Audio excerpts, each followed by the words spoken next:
So നമ്മൾ ഇന്നത്തെ ക്ലാസ്സിൽ പഠിക്കുന്നത് ബേസിക് പ്രപ്പോസിഷൻസ് ഓഫ് മോണിറ്ററിസം. എന്താണ് മോണിറ്ററിസം? ഇപ്പം നമ്മൾ ഇതിനു മുമ്പ് കുറേ മാക്രോ എക്കണോമിക്സ് സ്കൂൾ ഓഫ് തോട്ടിനെ കുറിച്ച് പഠിച്ചു. കുറേ ഇക്കോണമിസ്റ്റുകൾ അവരുടെ ഐഡിയ, അല്ലെങ്കിൽ ഗ്രൂപ്പ് ഓഫ് ഇക്കോണമിസ്റ്റുകൾ അവർ കൊണ്ടിരുന്ന ഐഡിയ ഒക്കെ ആദ്യമേ നമ്മൾ ഫിസിയോക്രസി പഠിച്ചു, അല്ലെങ്കിൽ മെക്കാനിസം പഠിച്ചു, ഫിസിയോക്രസി പഠിച്ചു.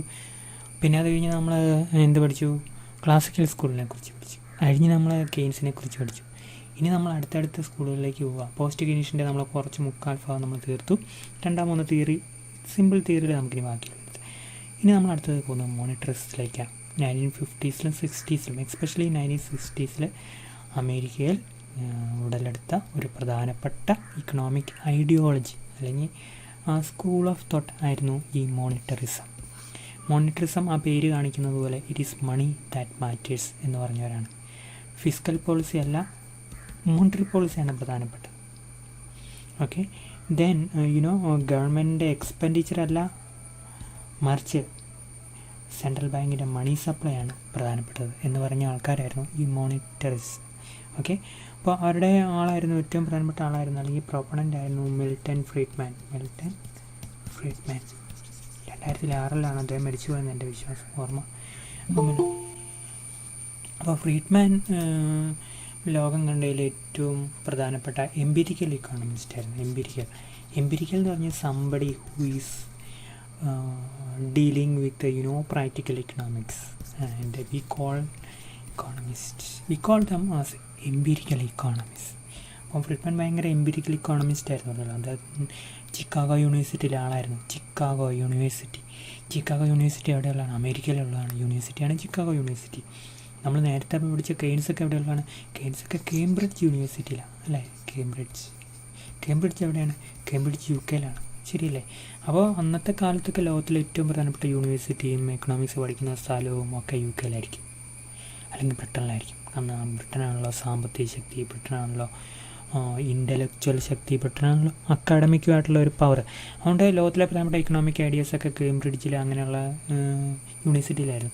പിന്നീട് അമേരിക്ക വലിയ സൂപ്പർ പവറായി, അമേരിക്ക ഇൻ്റലക്ച്വലായി, അമേരിക്കയിൽ ഒത്തിരി എഡ്യൂക്കേഷനൊക്കെ ഒന്ന് പറഞ്ഞാൽ ലോകത്തിലെ എഡ്യൂക്കേഷൻ സിസ്റ്റത്തിൽ ടോപ്പിലായപ്പോഴത്തേക്കും പിന്നെ അമേരിക്കയിലെ എഡ്യൂക്കേഷൻ ഇൻസ്റ്റിറ്റ്യൂഷൻസ് ലോകത്തിലെ ടോപ്പായി. അവരുടെ ഐഡിയാസ് ഭയങ്കര പ്രധാനപ്പെട്ട പോയി. അപ്പോൾ അങ്ങനെ അമേരിക്കയിൽ ഏറ്റവും നല്ലപോലെ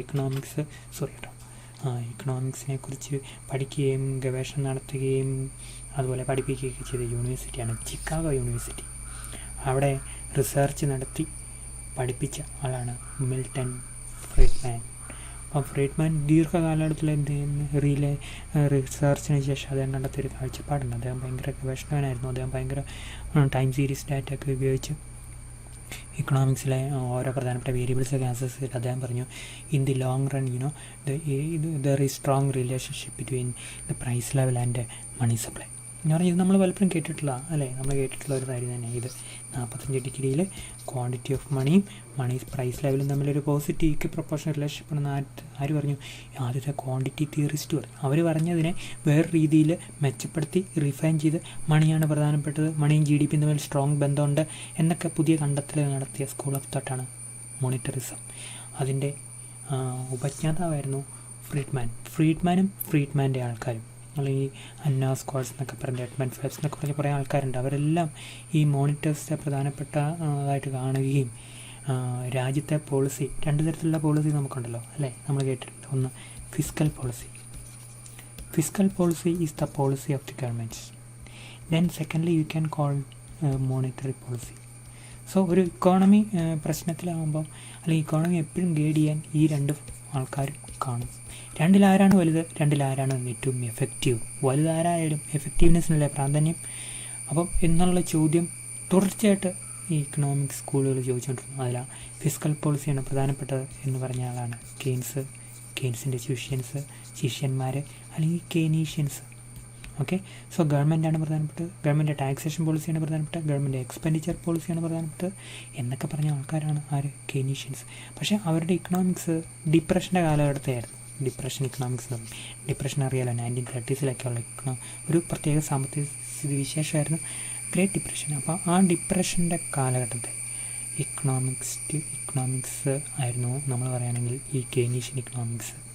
അതിന് ഗവൺമെൻറ് ആയിരുന്നു നമുക്ക് കൂടുതൽ റോള് കൊടുക്കും. ഗവൺമെൻറ്റാണ് ഇക്കണോമിക് കൂടുതൽ റോളെന്ന് ആര് പറഞ്ഞു? കെയ്ൻസ് പറഞ്ഞു, കെയ്നീഷ്യൻസ് പറഞ്ഞു. അപ്പോൾ അന്നത്തെ ലീഡിങ് ഐഡിയോളജി അല്ലെങ്കിൽ ഫിലോസഫി, ഇക്കണോമിക് പോളിസി ഫിസ്ക്കലിസം ആയിരുന്നു, അല്ലെങ്കിൽ കെയ്നീഷ്യൻസ് ആയിരുന്നു. അപ്പോൾ ഇങ്ങനെ നമ്മൾ കാണുമ്പോഴേ പിന്നീട് എന്ത് സംഭവിച്ചെന്നറിയോ? നമ്മളിതിന് ചരിത്രത്തിൻ്റെ ഒരു പോക്കുണ്ടല്ലോ. പിന്നീട് സംഭവിച്ച എല്ലായിടത്തും ഗവൺമെൻറ് എക്സ്പെൻഡിച്ചർ, ഗവൺമെൻറ് ഭയങ്കര പൊളിറ്റിക്കലി വർക്ക് ചെയ്യും, നമുക്കറിയാലോ. അപ്പം ഗവൺമെൻറ് ആക്ടിവിറ്റി ഭയങ്കര അൺപ്രൊഡക്റ്റീവ് ആയിരിക്കും.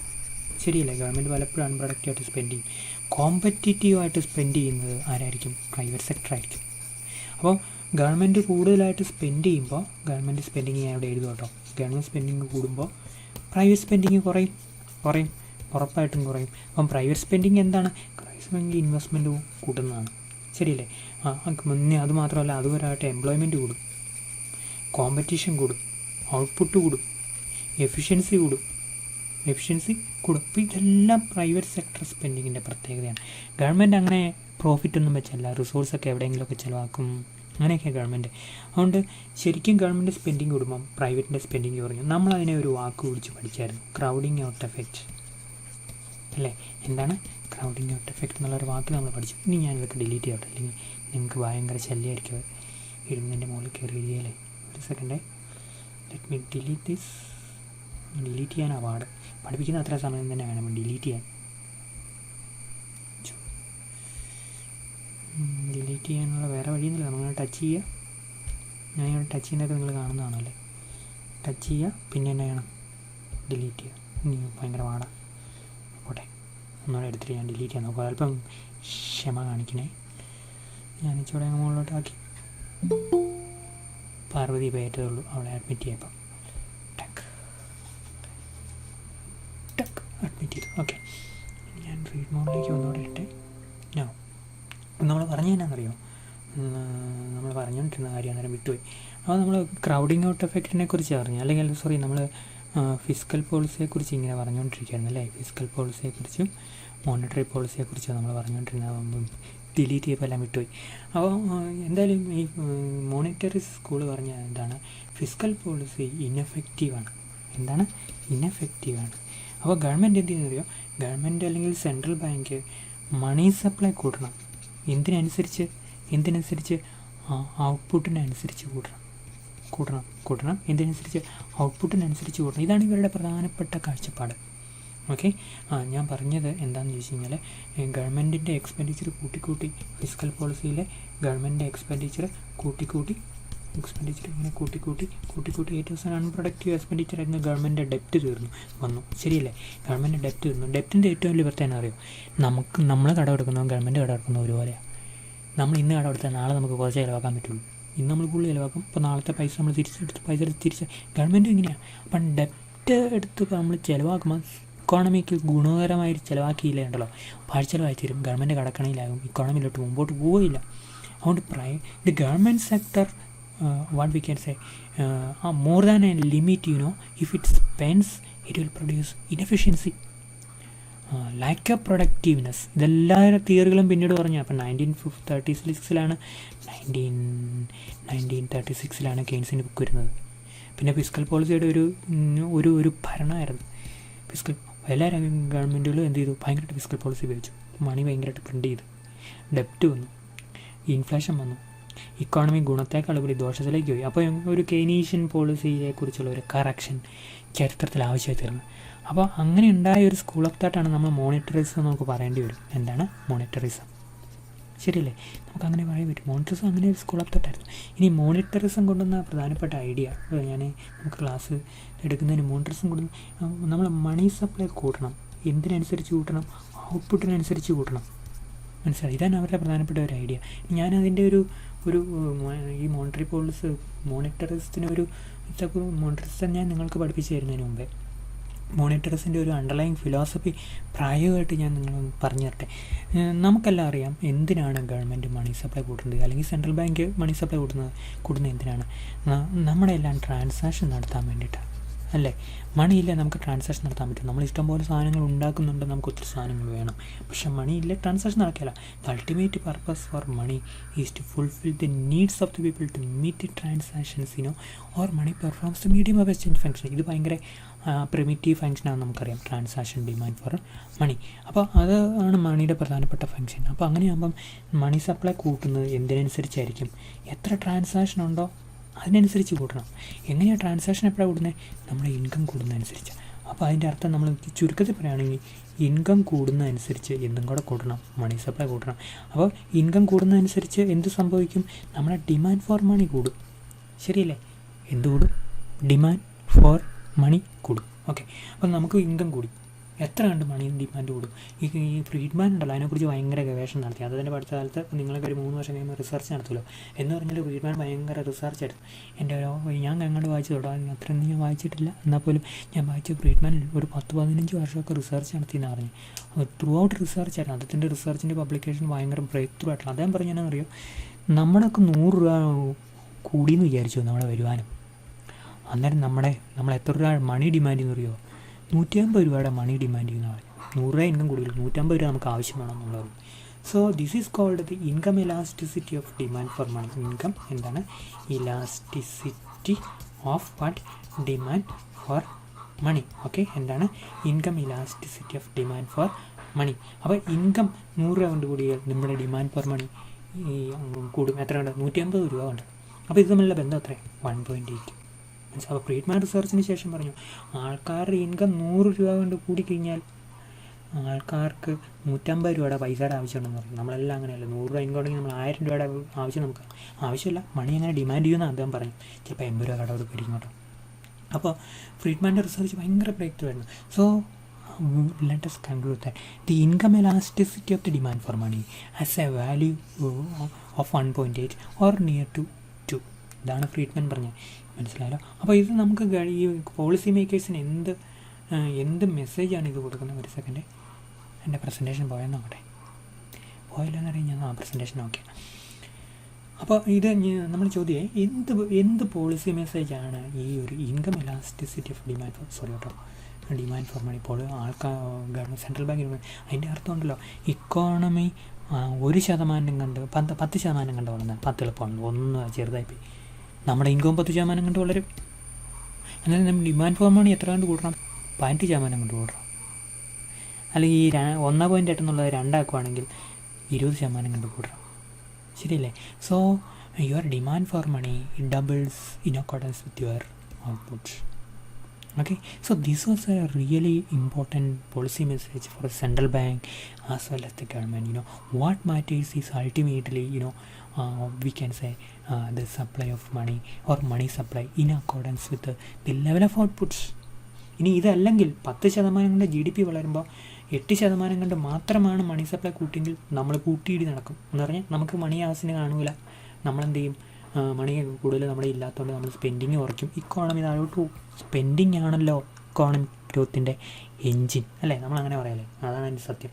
അപ്പോൾ നമ്മൾ ഈ കാര്യങ്ങൾ ശരിക്കും മോണിറ്ററിസത്തെയും ഫിസിക്കൽ പോളിസിയും ഫിസിക്കലിസത്തെയും നമ്മളൊരു പ്രായോഗികമായിട്ട് അങ്ങ് ആംഗിൾ കാണുവാണെങ്കിൽ അങ്ങനെ പഠിക്കുവാണെങ്കിൽ നമുക്കിത് ഭയങ്കര ഈസിയാണ്.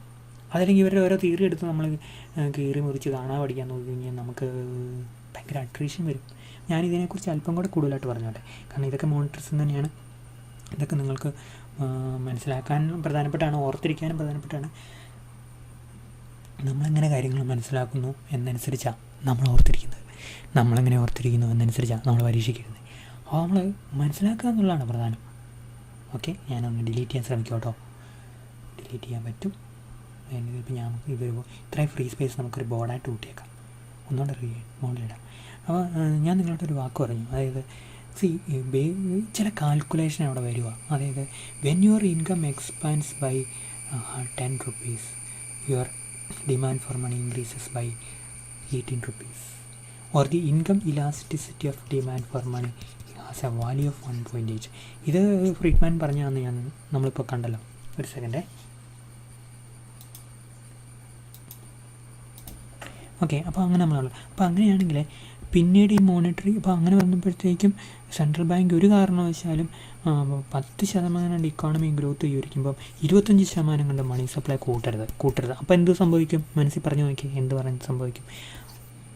ഇൻഫ്ലേഷൻ വരും അല്ലേ? ഇൻഫ്ലേഷൻ വരും. അത് ഭയങ്കര മോശം. അപ്പോൾ അതുപോലെ 10% ഇക്കോണമി വളരുമ്പോൾ 10% കൊണ്ട് മണി സപ്ലൈയും കൂട്ടും, അതിനേക്കാളും കൂട്ടും. കാരണം എന്തായാലും എന്ത് ചെയ്യും, GDP ഗ്രോത്ത് താഴ്ത്തു വരും, അല്ലെങ്കിൽ നമുക്ക് പറയാം ഡിഫ്ലേഷനും അതിൻ്റെ കൂടെ വരും. അപ്പോൾ അതുകൊണ്ട് ഇക്കോണമിയുടെ ഗ്രോത്ത് 10% അതിനെ സപ്പോർട്ട് ചെയ്യുന്ന തരത്തിൽ ആളുകളിലെ ആളുകളിലെ മണിക്കൊരു ഡിമാൻഡ് ഉണ്ട് അല്ലേ, ആളുകൾ മണി ഡിമാൻഡ് ചെയ്യും. So my demand for money depends upon my income as well as my friends income, my neighbours income. All depends upon what we can see the economy ultimately register the growth rate. So if our income increases 10%, the money supply should be accommodatively increased by 10%, not just by 10% but 18%. So this was the message provided by the monetarism including Friedman. അപ്പോൾ അതിനുശേഷം India money supply എങ്ങനെ expand ചെയ്തെന്ന് പറഞ്ഞു, ഞാൻ example പറയാം. അപ്പം നമ്മൾ വിചാരിക്കുക ഇക്കോണമിയിലൊരു 10% കണ്ട് GDP ഗ്രോത്ത് റേറ്റ് വരും എന്ന് സെൻട്രൽ ബാങ്ക് വിചാരിക്കുക. ഗോബു ഇപ്പോൾ ഏറ്റിട്ടുണ്ട്, അഡ്മിറ്റ് ചെയ്തിട്ട് ഓക്കെ, മെൽവിൽ വന്നു. സോ അപ്പോൾ ഇക്കോണമി 10% കണ്ട് ഗ്രോത്ത് റേറ്റ് കൈവരിക്കുകയാണെങ്കിൽ എന്ത് സംഭവിക്കും? സെൻട്രൽ ബാങ്ക്, നിങ്ങളാണ് സെൻട്രൽ ബാങ്കിൻ്റെ ഗവർണറെങ്കിൽ അങ്ങനെ വരട്ടെ, നിങ്ങൾ നന്നായിട്ട് പഠിക്കട്ടെ. നമ്മൾ നന്നായിട്ട് പഠിച്ചില്ലേ എന്ത് സംഭവിക്കും? നമ്മൾ ഗവർണറായി കഴിഞ്ഞാൽ സെൻട്രൽ ബാങ്കിൻ്റെ കാര്യം തീരുമാനമാവും, രാജ്യത്തിൻ്റെ കാര്യം തീരുമാനമാവും. അങ്ങനെ വരാതെ സെൻട്രൽ ബാങ്കിൻ്റെ ഗവർണർ നമ്മളാണെങ്കിൽ, നമ്മൾ വലിയ മോണിറ്ററി പോളിസിയൊക്കെ എക്കണോമെട്രിക്സൊക്കെ പഠിച്ച് RBIയുടെ പരീക്ഷയുണ്ട് എക്കണോമെട്രിക്സുകാർക്ക് വേണ്ടി തന്നെ, അവിടെ വലിയ ആളായി തീർന്നു കഴിഞ്ഞാൽ, ഇനി അബദ്ധത്താലെങ്ങാനും ഗവൺമെൻറ് നമ്മളെ RBIയുടെ ഗവർണറാക്കി കഴിഞ്ഞാൽ നിങ്ങൾ ഓർത്തിരിക്കേണ്ട പല പല കാര്യങ്ങളുണ്ട്. അതിലൊരു കാര്യമുണ്ടല്ലോ, എങ്ങനെയാണ് സെൻട്രൽ ബാങ്കിൻ്റെ മണി സപ്ലൈ ടാർഗറ്റ്? സെൻട്രൽ ബാങ്കിന് എപ്പോഴും ഒരു മണി സപ്ലൈ ടാർഗറ്റ് ഉണ്ട്. ചുമ്മാ നമുക്കാർക്കെങ്കിലും പുതുതായിട്ട് പ്രിൻറ്റ് ചെയ്യുന്ന കറൻസി സെൻട്രൽ ബാങ്ക് തന്നിട്ടുണ്ടോ? ഇല്ല, നമുക്കങ്ങനെ കേട്ടിട്ടേ ഇല്ല. അതിനൊക്കെ ഒരു മെക്കാനിസമാണ്, നമ്മളിപ്പോൾ പഠിക്കേണ്ട. ഓക്കെ, സെൻട്രൽ ബാങ്ക് എന്നറിയോ, ഈ ജൂൺ മാസം വിചാരിക്കും, എല്ലാ മാസവും വിചാരിക്കാം, പക്ഷേ ജൂൺ മാസമാണ് സെൻട്രൽ ബാങ്കിൻ്റെ ഒരു കലണ്ടർ എന്ന് പറയുന്നത്. അപ്പോൾ മെയ് മാസം അതൊരു എസ്റ്റിമേറ്റ് നടത്തും, അതായത് അടുത്ത കൊല്ലം ഇക്കോണമി 10% കൊണ്ട് ഗ്രോത്ത് റേറ്റ് കൈവരിക്കും. അങ്ങനെ ഗ്രോത്ത് റേറ്റ് കൈവരിക്കുകയാണെങ്കിൽ നിങ്ങളുടെ അഭിപ്രായത്തിൽ മണി സപ്ലൈ എത്ര ശതമാനം കൂട്ടണം? നമ്മൾ ഫ്രീഡ്മാൻ പറഞ്ഞതനുസരിച്ച് 18% കൂട്ടണം. നമ്മൾ റൗണ്ട് അടിക്കാം, 20% ഉണ്ട്. അപ്പോൾ 10 × 2 അപ്പോൾ എത്രയായി? 20%. പ്ലസ് എല്ലാ ആൾക്കാരും പറയുന്നുണ്ട് ഒരു ഇച്ചിരി ഇൻഫ്ലേഷൻ നല്ലതാണ്. ഇച്ചിരി എന്ന് പറഞ്ഞാൽ എത്ര എന്നുള്ളതാണ്. അതിനെക്കുറിച്ച് ഒത്തിരി സ്റ്റഡികളൊക്കെ നടന്നിട്ടുണ്ട്. അപ്പോൾ സ്റ്റഡികളെക്കുറിച്ചൊന്നും പോകുന്നതിന് മുമ്പ് ഞാൻ നിങ്ങളോട് പറയട്ടെ, കൃത്യമായിട്ട് പറഞ്ഞാൽ 4% inflation is good for the economy എന്നാണ് പറയുന്നത്. കാരണം ഇൻഫ്ലേഷൻ സാധനങ്ങളുടെ വില കൂടുകയാണല്ലോ, പ്രൈസ് കൂടുകയാണല്ലോ. സാധനങ്ങളുടെ വില കൂടുമ്പോൾ എന്നറിയാം, പ്രൊഡ്യൂസേഴ്സിന് ലാഭം വരും. അപ്പം പ്രൊഡ്യൂസേഴ്സ് കൂടുതൽ ഇൻവെസ്റ്റ് ചെയ്യും, പ്രൊഡ്യൂസ് ചെയ്യും, പിന്നെ എന്ത് ചെയ്യും? അതിൻ്റെ ഫലമായിട്ട് എംപ്ലോയ്മെൻറ്റ് കൂടും. അപ്പോൾ അതിൻ്റെ ഫലമായിട്ട് എന്ത് കൂടും? ഔട്ട്പുട്ട് കൂടും. അപ്പോൾ ഇക്കോണമിയുടെ ഗ്രോത്ത് റേറ്റ് കൂട്ടും. So this is the reason why we say that 4% inflation is good for the economy. ആ 4% നമ്മളിവിടെ ആഡ് ചെയ്യുക, മനസ്സിലായല്ലോ. അപ്പോൾ എത്ര ഉണ്ട് മണി സപ്ലൈ കൂട്ടണം? 24% കണ്ട് മണി സപ്ലൈ കൂട്ടണം. അടുത്ത കൊല്ലം ഇക്കോണമി 10% കൊണ്ട് ഗ്രോത്ത് റേറ്റ് കൈവരിക്കുകയാണ്. കൈവരിച്ച് കഴിഞ്ഞല്ല മണി സപ്ലൈ കൂട്ടേണ്ടത്, കൈവരിച്ചുകൊണ്ട് ഇതിനിടയ്ക്കാണ്. അപ്പോൾ അതുകൊണ്ട് നമ്മൾ മുൻകൂട്ടി തീരുമാനിക്കുക, മെയ് മാസം മോണിറ്ററി പോളിസി ഡിക്ലെയർ ചെയ്യുമ്പോൾ സെൻട്രൽ ബാങ്ക് പറയും അടുത്ത കൊല്ലം ഞങ്ങൾ 24% മണി സപ്ലൈ കൂട്ടും. So this is called monetary target. പ്രായോഗികമായിട്ടുള്ള കാര്യം പറഞ്ഞു കേട്ടോ. ഇതൊക്കെ നമ്മളിങ്ങനെ അറിയുകയാണെങ്കിൽ നമുക്ക് ഈ ശരിക്കും മോണിറ്ററിസം പഠിക്കാൻ ഭയങ്കര ഈസി ആയിരിക്കും. അങ്ങനെ പ്രായോഗികമായിട്ടുള്ള കാര്യങ്ങൾ പഠിക്കുമ്പോഴാണ് നമ്മൾ തിയറിയിലേക്ക് അതിലൂടെ കയറുന്ന നമുക്ക് നമ്മുടെ തിയറി ഈവനായിരുന്നു അതൊക്കെ പറഞ്ഞാലേ നമുക്ക് മനസ്സിൽ വരും. അപ്പോൾ ഇങ്ങനെ 24% ഒരു കണക്ക് ഞാൻ നിങ്ങളോട് പറഞ്ഞല്ലോ. 24% എന്ന് പറഞ്ഞാൽ കറൻസി പ്രിൻറ്റ് ചെയ്തതല്ല. കറൻസി പ്രിൻറ്റ് ചെയ്ത് സെൻട്രൽ ബാങ്ക് ഇറക്കുന്നതിന് റിസർവ് മണി എന്നാണ് പറയുന്നത് കേട്ടോ. അപ്പോൾ ഇന്ത്യ റിസർവ് മണി എത്രയാണെന്ന് അറിയാം, എന്നോട് കൃത്യമായിട്ട് ചോദിച്ചാൽ എനിക്കറിയത്തില്ല. എന്നാലും ഏകദേശം കഴിഞ്ഞ ആഴ്ച വരെ ഞാൻ നോക്കിയതാണ്, മറവി മനുഷ്യൻ്റെ കൂടപ്പുറപ്പാണല്ലോ. 26 ലക്ഷം കോടി ഇവിടെ കറൻസി ഇതിൽ കറങ്ങി നടക്കുന്നുണ്ട്. ഒരു 100 രൂപ നിങ്ങളുടെ പോക്കറ്റിൽ കാണും, ഒരു 50 രൂപ എൻ്റെ പോക്കറ്റിൽ കാണും. അപ്പോൾ അങ്ങനെ നമ്മളിങ്ങനെ മൊത്തം നോക്കുകയാണെങ്കിൽ 26 ലക്ഷം കോടി രൂപയുടെ മണി സപ്ലൈ ഇന്ത്യയിലുണ്ട്. ഒരു ഇൻഫർമേഷന് പറഞ്ഞോട്ടെ, 50% അതിലും 500 രൂപ നോട്ടാണ്. നമ്മുടെ ഇക്കോണമിയിൽ 26 ലക്ഷം കോടിയാണെങ്കിൽ 13 ലക്ഷം കോടി രൂപ എന്തിൻ്റെ രൂപത്തിലായിരിക്കും? 500 രൂപ നോട്ട്. നോട്ടിൻ്റെ എണ്ണം കുറവായിരിക്കും. ഏറ്റവും കൂടുതൽ നോട്ടുള്ള എന്തിനാണെന്നറിയോ? ഏത് കറൻസിക്കാണെന്നറിയോ? പറഞ്ഞു നോക്കിയേ, സ്വയം ഒന്ന് പറഞ്ഞു നോക്കിയേ, ഏത് കറൻസി ആയിരിക്കും ഏറ്റവും കൂടുതൽ എണ്ണത്തിലുള്ളത്? ₹10, 10 രൂപ. ഇപ്പോൾ ആരെങ്കിലും 10 രൂപ തന്നു കഴിഞ്ഞാൽ നമുക്ക് ഭയങ്കര പുച്ഛമായിരിക്കും. വീട്ടിൽ അച്ഛനും അമ്മയും നമുക്കൊരു 10 രൂപ തന്നു കഴിഞ്ഞാൽ നമ്മൾ മേടിക്കുക പോലും ഇല്ലല്ലേ? മേടിക്കുമോ? മേടിക്കുകയായിരിക്കും. അല്ലെങ്കിൽ ഇത് കൂട്ടൊരു 500-10 രൂപയോടൊപ്പം പോരട്ടെ എന്ന് നമ്മൾ അറിയായിരിക്കും. അപ്പം 10 രൂപയാണ് ഏറ്റവും കൂടുതൽ നമ്പറുള്ള. 10 രൂപയുടെ വാല്യൂ മൊത്തം 10 രൂപ കൂട്ടിയാലും വളരെ കുറവായിരിക്കും. അപ്പോൾ നമ്മൾ പറഞ്ഞുണ്ടല്ലോ, അതായത് ഈ monetary targeting is A very important monetary policy methodology or intervention where the central bank targets money supply. Okay, നമ്മൾ മോണിറ്ററി ടാർഗറ്റിങ്ങിനെ കുറിച്ച് പഠിച്ചു. അതിൻ്റെ അപ്പോൾ അതിൻ്റെ അകത്ത് എക്സ്പെക്റ്റഡ് ഇക്കണോമിക് ഗ്രോത്ത് എത്രയാണ്? നമ്മുടെ 10%. ഇക്കോണമി 10% ഇൻറ്റു 2 എന്ന് പറഞ്ഞാൽ എന്താണ്? Income elasticity of demand for money which is equal to 1.8 according to Friedman. അല്ലേ? അപ്പോൾ ഇവിടെയാണ് നമ്മളതിൻ്റെ Friedman plus 4% inflation is equal to the expansion of money supply 24% നമ്മൾ കണ്ടു. അപ്പോൾ ഇവിടെയാണ് മോണിറ്ററിസം കൊണ്ടുവന്ന കോൺട്രിബ്യൂഷൻ എത്ര പ്രധാനപ്പെട്ടതെന്ന് നമുക്ക് കണ്ടു. ഒരു സെൻട്രൽ ബാങ്ക് ഇന്ന് മണി സപ്ലൈ കൂട്ടുന്നുണ്ടെങ്കിൽ അതിൻ്റെ അടിസ്ഥാനപരമായ തിയറി വരുന്നത് എവിടെ നിന്നാണ്? ഫ്രീഡ്മാൻ്റെ മോണിറ്ററിസം എന്നാണ്. മനസ്സിലായല്ലോ? അപ്പോൾ ഈ income elasticity of demand for money of people have a value near to 2 എന്ന് ആര് പറഞ്ഞു? ഫ്രീഡ്മാൻ പറഞ്ഞു. ശരിയല്ലേ? അപ്പോൾ നമ്മൾ കാണുവാണ് ഇതാണ് ഈ 1.8ൻ്റെ പ്രത്യേകത. അപ്പോൾ ഇങ്ങനെ മോണിറ്ററി പോളിസി ഇത് നിങ്ങൾ എപ്പോഴെങ്കിലും കയ്യിലൊരു 500 രൂപ കിട്ടി, അല്ലെങ്കിൽ 100 രൂപ കിട്ടി, 200 രൂപ നോട്ട് കിട്ടി, പൈസയ്ക്ക് ഭയങ്കര ആഗ്രഹമുണ്ട്. അപ്പം നമ്മൾ തമാശയായിട്ട് മനസ്സിൽ ഓർമ്മ വരും, ഞാനൊരു RBI ആയിരുന്നെങ്കിൽ. അപ്പം അങ്ങനെ ആകാൻ പറ്റില്ല. എനിക്ക് RBI കുറച്ച് പൈസ തന്നിരുന്നെങ്കിൽ എന്ന് നമ്മൾ എപ്പോഴും എങ്കിലും ഓർത്തിട്ട് കാണും. ശരിയല്ലേ? അപ്പോൾ RBI ആർക്കാണ് പൈസ കൊടുക്കുന്നത്? RBI എങ്ങനെയാണ് പണം പ്രിൻ്റ് അടിക്കുന്നത്? So there is some rule. What is that? There is some rule to print currency to supply money. So monetary policy is not discretionary. ഞാൻ സെൻട്രൽ ബാങ്കിൻ്റെ ഗവർണറാണെങ്കിൽ എനിക്ക് തോന്നുന്നത് പോലെ പോളിസി എടുക്കാൻ പറ്റുമോ? ഇല്ല, അങ്ങനെ പറ്റില്ല. There are some rule.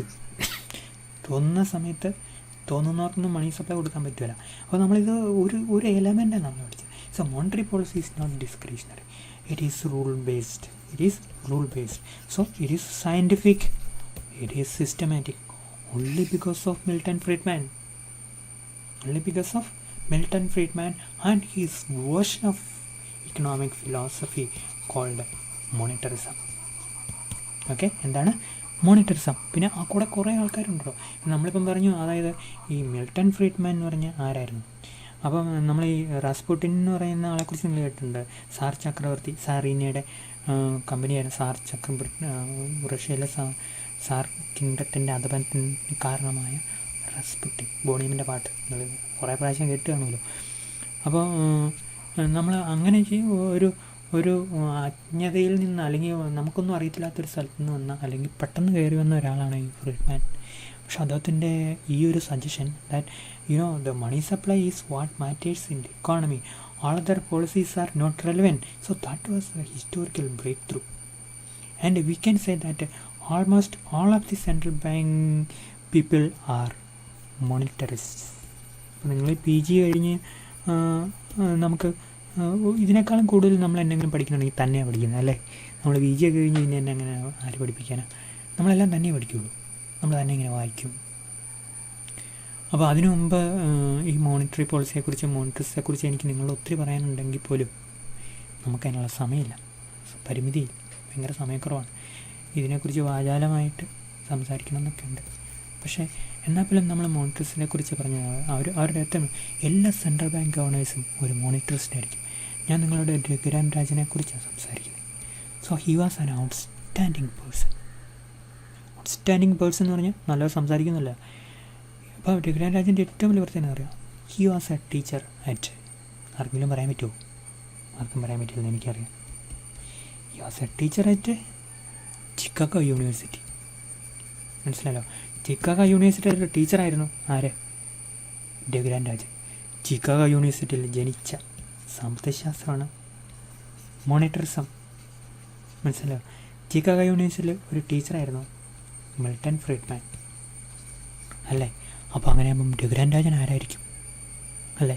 അപ്പോൾ അത് ഇന്ത്യയുടെ റിസർവ് ബാങ്കിൻ്റെ ഗവർണറായി തീർന്നു. അദ്ദേഹത്തിൻ്റെ ഏറ്റവും വലിയ റിസർച്ച്, ഞാനിങ്ങനെ റിസർച്ചിൻ്റെ സമയത്ത് അദ്ദേഹത്തിൻ്റെ ഒത്തിരി ബുക്കുകളൊക്കെ വായിച്ചിട്ടുണ്ട്. റിസർച്ചിനല്ല, അതിന് മുമ്പ് നമ്മൾ ചുമ്മാ അങ്ങനെ കുറേ വായിക്കുമല്ലോ. അങ്ങനെ വായിക്കുമ്പോഴത്തേക്ക് എനിക്ക് ഇദ്ദേഹത്തിൻ്റെ ടീച്ചിങ്ങിൻ്റെ ഏറ്റവും വലിയ പ്രത്യേകത അറിയാം, it is so simple as A short story. അദ്ദേഹത്തിൻ്റെ ഭയങ്കര ടീച്ചിങ് ഭയങ്കര നല്ലതാണ്. നമ്മൾ എത്ര രഘുരാം രാജൻ, ബെൻ ബെർണാൻകെ, അലൻ ഗ്രീൻസ്പാൻ, ഇത്രയും നമ്മൾ ഇത്രയും ആൾക്കാരാണ് ഇപ്പോൾ ലോകത്തിലെ ഏറ്റവും സെൻട്രൽ ബാങ്കിൻ്റെ പോളിസിയെക്കുറിച്ച് അറിയാവുന്ന 3 പേര് ജീവിച്ചിരിക്കുന്നവർ. ഇവരാണ് രാജൻ, ബെർണാൻകെ ആൻഡ് ഗ്രീൻസ്പാൻ. അതിൽ രഘുരാൻ രാജനെ ബാങ്ക് ഓഫ് ഇംഗ്ലണ്ടിൻ്റെ ബ്രിട്ടനിലെ സെൻട്രൽ ബാങ്ക് നമ്മുടെ RBIയിലെ ഗവർണറാക്കാൻ അവർ തീരുമാനിച്ചായിരുന്നു. പക്ഷേ അദ്ദേഹം വേണ്ടെന്ന് പറഞ്ഞാൽ ആക്കില്ല കേട്ടോ, കാരണം വേറൊരു കൾച്ചറിൽപ്പെടുന്ന ആളാണ് Raghuram Rajan. But is a renowned economist. Remember, he taught economics at Chicago university.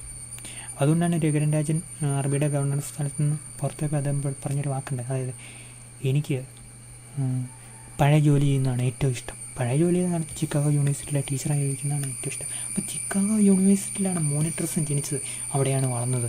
ഇപ്പോഴും പുതിയ സാമ്പത്തിക ഐഡിയാസ് വരുന്നത് എവിടുന്ന ചിക്കാഗോ യൂണിവേഴ്സിറ്റിയിലുള്ള പോലുള്ള യൂണിവേഴ്സിറ്റിയിൽ നിന്ന് അവിടെ പഠിപ്പിക്കുന്ന ആളാണ് രഘുരാൻ രാജൻ. അപ്പോൾ നമ്മൾ പറഞ്ഞല്ലോ, ഇങ്ങനെ ഈ മോണിറ്ററിസത്തെക്കുറിച്ച് നമ്മൾ പറയുമ്പോൾ മോണിറ്ററിസത്തിൻ്റെ ഉപജ്ഞാതാവായ മിൽട്ടൺ ഫ്രീഡ്മാൻ 2006 മരിച്ചെന്ന് എൻ്റെ വിശ്വാസം കേട്ടോ, എൻ്റെ ഓർമ്മ അനുസരിച്ച്. അദ്ദേഹം മരിച്ചതിന് മുമ്പ് മരിച്ച ഒരാഴ്ച കഴിഞ്ഞപ്പോഴത്തേക്കും അദ്ദേഹത്തെ ഏറ്റവും കൂടുതൽ വിമർശിച്ച JK ഗാൽബ്രിത്ത് എന്ന് പറഞ്ഞ ഒരാളും കൂടെ മരിച്ചു. ഗാൽബ്രിത്ത് ഭയങ്കര രസികനായിരുന്നു, സരസനായിരുന്നു, നമ്മുടെ ജഗതി ശ്രീകുമാറിനെ പോലെ. എന്ന് പറഞ്ഞാൽ അങ്ങനെ കൊമേഡിയൻ ആണെന്നല്ല, ഭയങ്കര രസകരമായ ഇക്കണോമിക്സ് പറയുന്ന അമേരിക്കയിലെ ഹൈക്കമ്മീഷൻ നമ്മുടെ ഇന്ത്യ വന്ന് നയിക്കുന്ന പല രാജ്യങ്ങളിലും ഹൈക്കമ്മീഷനായിട്ട് ആക്ട് ചെയ്ത ഒരാളായിരുന്നു JK ഗാൽബ്രിത്ത്. ഇവർ രണ്ട് ഈ ഫ്രീഡ്മാൻ്റെ ഭയങ്കര വിമർശനം, ഇവർ രണ്ടും ഒരാഴ്ചക്കൂടെ മരിച്ചുപോയി. So Friedman and monetarism says that in the economy what matters is money supply and what matters is the activities of the central bank. Okay, so now we are going to start what are the basic theoretical proponents or ideas of monetarism. Okay, ഓരോ പോയിന്റിലേക്ക് വരാം. അതിന് മുമ്പ് നമുക്കൊരു brief introduction. ഒരു second.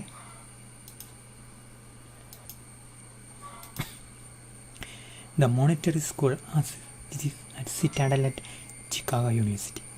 Theories and policy prescriptions of the monetarism appeared as a response to the Keynesian Revolution. നമ്മൾ പഠിച്ചല്ലോ Keynesian Revolution. Keynesian Revolution ആർക്കെതിരെയുള്ളതായിരുന്നു? ക്ലാസിക്കൽസിനെതിരെ അല്ലേ? Classical economics ആർക്കെതിരെയുള്ളതായിരുന്നു?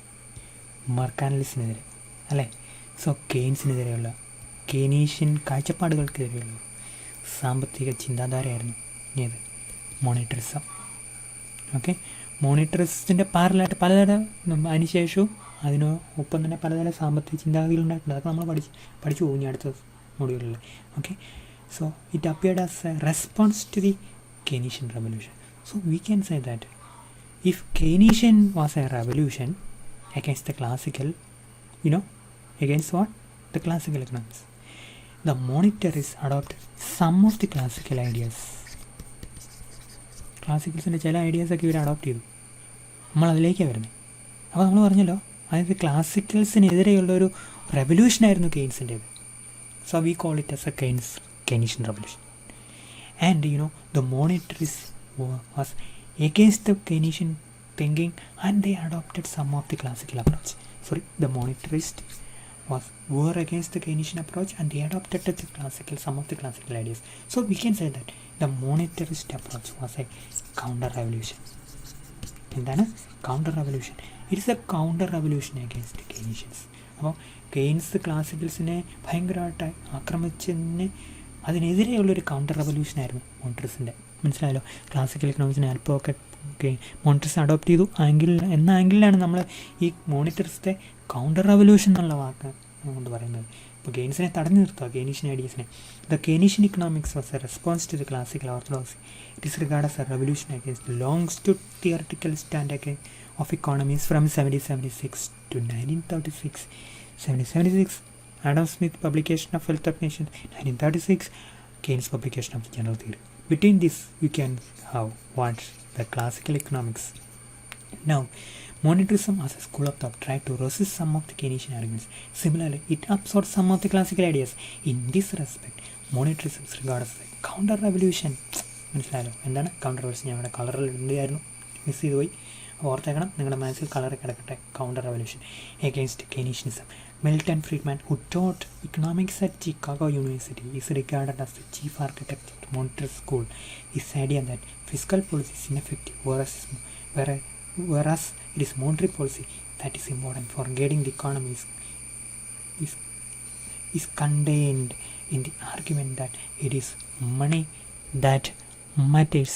It is money that matters. അപ്പോൾ നമ്മൾ ഇതിനൊരു സബ് ഹെഡിങ് കൊടുക്കുകയാണെങ്കിൽ, മോണിറ്ററിസിന് ഒരു sub heading കൊടുക്കുകയാണെങ്കിൽ നമ്മൾ എഴുതേണ്ടി വരും. സബ് ഹെഡിങ് അല്ലോ, സബ് ടൈറ്റിൽ കൊടുക്കുകയാണെങ്കിൽ നമ്മൾ എന്തെങ്കിലും വരും, it is money that matters. Okay, കിട്ടിയല്ലോ. ഇതൊരിക്കലും മറക്കരുത്. Money that matters, counter revolution എന്നുള്ള വാക്കും മറക്കരുത്. അപ്പോൾ ബേസിക് ഒരു ഇൻട്രഡക്ഷൻ നിങ്ങൾക്ക് കിട്ടി കാണും. ഇനി നമ്മൾ കാണാൻ പോകുന്നതിനാ അറിയോ, എന്താണ് മോണിറ്ററിസത്തിൻ്റെ ഐഡിയ, അവർ മുമ്പോട്ട് വെച്ച ഐഡിയ എന്താണ്. അപ്പം ആ ഐഡിയ എന്താണെന്ന് ഓരോന്നും ഭയങ്കര സിമ്പിളായിട്ടുള്ള വാക്കിലാണ് ഞാൻ നിങ്ങൾക്ക് പറഞ്ഞു തരാൻ ഉദ്ദേശിക്കുന്നത്. ഒന്ന്, നമ്മൾ ഓൺലൈൻ ക്ലാസ്സാണ്. രണ്ട്, നിങ്ങൾ കുറച്ചധികം പേർക്ക് മാത്തമാറ്റിക്സ് ബേസാണ്. അപ്പോൾ ഇതിൻ്റെ ഈ തിയറിയുടെയൊക്കെ ഒരു മനസ്സറിഞ്ഞു പോവുക എന്നുള്ളതാണ് നമുക്കിത് ഓർത്തിരിക്കാനും റീപ്രൊഡ്യൂസ് ചെയ്യാനുള്ള ഏറ്റവും അധികം വഴി. അതുകൊണ്ട് ആ രീതിയിൽ അല്പം സിമ്പിളായിട്ടായിരിക്കും നമ്മൾ മുമ്പോട്ട് പോകുന്നത്. ഓക്കെ, പക്ഷേ നിങ്ങളത് ഓർത്തിരിക്കണം. ഓരോ പോയിൻറ്റുകളും 13 പോയിൻറ്റുകളൂടെ പറഞ്ഞിട്ടുണ്ട്. ഒരു 8 പോയിൻറ്റെങ്കിലും പരീക്ഷയ്ക്ക് നിങ്ങൾ പ്രസൻറ്റ് ചെയ്യണം. Okay, so we are going through all those 13 points, which are the basic features of monetarism as a school of economic thought. Okay, now first one, it is money that matters. It is money that matters. Changes in money supply is the single most important factor affecting output, prices and employment. എല്ലാം ഉണ്ട്. ഇനി ഉണ്ടെങ്കിലുമൊക്കെ കൂടുതലുണ്ടെങ്കിൽ അതൊക്കെ ഇതിൻ്റെ കൂടെ വരുത്താവുന്നതേ ഉള്ളൂ. അപ്പോൾ ഇക്കോണമിക്സിൽ ഏറ്റവും പ്രധാനപ്പെട്ട എന്താണ്, ചേഞ്ചസ് ഇൻ മണി സപ്ലൈ. ഇനി ആ ചേഞ്ചസ് ഇൻ മണി സപ്ലൈ എന്തിനെയൊക്കെ സ്വാധീനിക്കാമെന്ന് നോക്കൂ, ഔട്ട്പുട്ടിനെ. ശരിയല്ലേ, നമ്മുടെ ഇക്കോണമിയുടെ ഔട്ട്പുട്ട്, പ്രൊഡക്ഷൻ, GDP എല്ലാം അതിൻ്റെ അകത്തുണ്ട്. ഔട്ട്പുട്ട് എന്ന് പറഞ്ഞാൽ എന്തിൻ്റെയൊക്കെ വേണ്ടി സ്റ്റാൻഡ് ചെയ്യുന്നുണ്ട്, പ്രൊഡക്ഷൻ. ശരിയല്ലേ, പിന്നെ എന്താണ്, ഇൻകം. ശരിയല്ലേ, GDP. ഒരു സെക്കൻഡേ. അപ്പോൾ ഇതെല്ലാം ഔട്ട്പുട്ടിൽ കണ്ടെയ്ൻ ചെയ്യുന്നുണ്ട്. അപ്പോൾ നിങ്ങൾ ബേസിക്കലി ഇക്കണോമിക്സിൻ്റെ കുറേ റീഡിങ്ങിലൂടെ പോകുമ്പോൾ ഓർത്തിരിക്കേണ്ട ഒരു കാര്യം, output represent lot of micro economic parameters, variables like GDP, income, production, etc.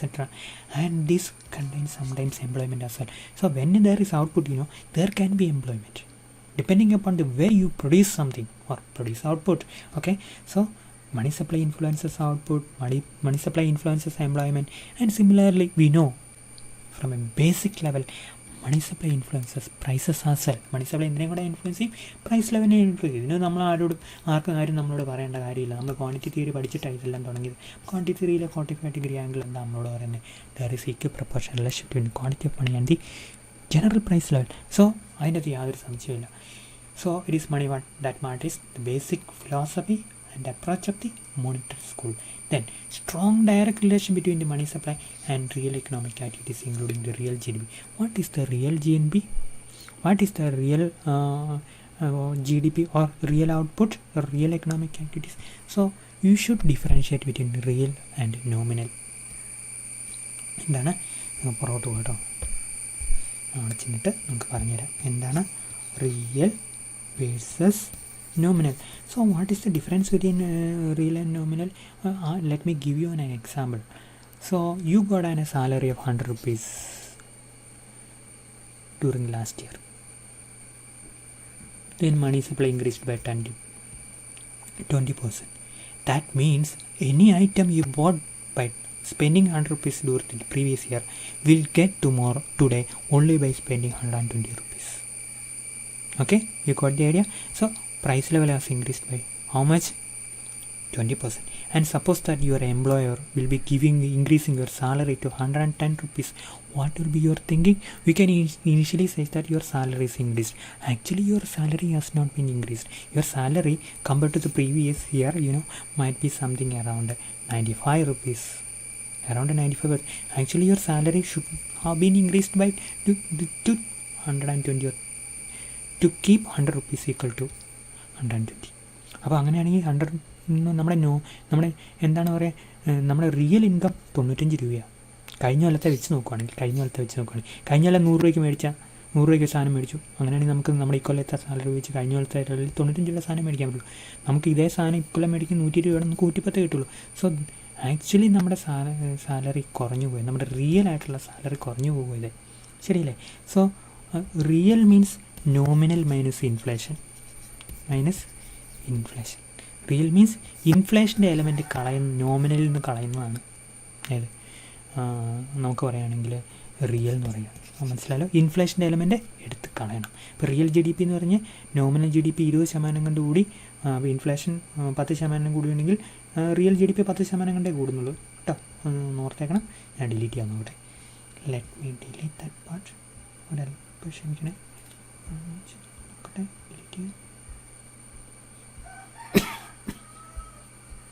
കാപ്പിയൊക്കെ കുടിച്ചില്ല, കാപ്പിയൊക്കെ കുടിച്ചോ കേട്ടോ. പഞ്ഞി ഇരിക്കരുത്, പ്രധാനപ്പെട്ട കാര്യമാണ്. ഇമ്മ്യൂണിറ്റിയൊക്കെ ഭയങ്കര പ്രധാനപ്പെട്ടാണ്. അതുകൊണ്ട് നിങ്ങൾ കാപ്പിയൊന്നും കുടിക്കരുത്. കാപ്പി എന്ന് പറഞ്ഞാൽ ബ്രേക്ക്ഫാസ്റ്റ് ആണ് ഉദ്ദേശിച്ചത്. ഓടിപ്പോയി കട്ടൻ കാപ്പി കുടിച്ചേക്കരുത്. ഡിലീറ്റ് ചെയ്യാൻ ഭയങ്കര പാടാണ്. ശരി, പോട്ടെ, നമുക്ക് അവിടെ കിടക്കാം. അവനോട് ക്ഷമിച്ചിട്ട് നമുക്ക് അടുത്ത പോയിന്റിലേക്ക് പോകാം. ഇതൊക്കെ ഇങ്ങനെയുള്ള കേട്ടോ നമ്മുടെ ഓൺലൈൻ ക്ലാസ്സിലൊക്കെ ഉള്ള. So strong relation, direct relation between money supply and real economic activities നമുക്ക് ഓൾറെഡി അറിയാമല്ലോ. അതായത് നമ്മളോട് ഈ ബേസിക് ക്വാണ്ടിറ്റി തിയറി നമ്മളോട് പറയുന്നൊരു കാര്യമുണ്ട്. ആ 45 ഡിഗ്രി ലൈൻ അല്ലേ, ഈ 45 ഡിഗ്രി എപ്പോഴൊക്കെ ക്വാണ്ടിറ്റി ഓഫ് മണി കൂട്ടിയ പ്രൈസ് ലെവൽ കൂടും. അപ്പം പ്രൈസ് ലെവൽ കൂടി GNP, നോർമൽ GNP കൂടും. അങ്ങനെയല്ല. മണി സപ്ലൈ കൂട്ടിക്കഴിഞ്ഞാൽ എന്തും കൂടെ കൂടാ. അല്ലെങ്കിൽ മണി സപ്ലൈയും GNPയും തമ്മിൽ ഒരു ബന്ധമുണ്ട്. റിയൽ GNPയും തമ്മിലൊരു ബന്ധമുണ്ട്. റിയൽ GNP കൂടുന്നതനുസരിച്ച് മണി സപ്ലൈയും കൂട്ടാൻ രണ്ടും തമ്മിലൊരു പോസിറ്റീവ് ബന്ധമുണ്ടെന്നാണ് ഇവർ പറയുന്നത്. Okay, so the main argument of monetary is that there is strong correlation between money supply and the economy and real GDP. For the monetary variables play a significant role in conditioning the macroeconomic performance. Macroeconomic performance-നെ ഇങ്ങനെ condition ചെയ്യുക, കൂട്ടുക, കുറയ്ക്കുക.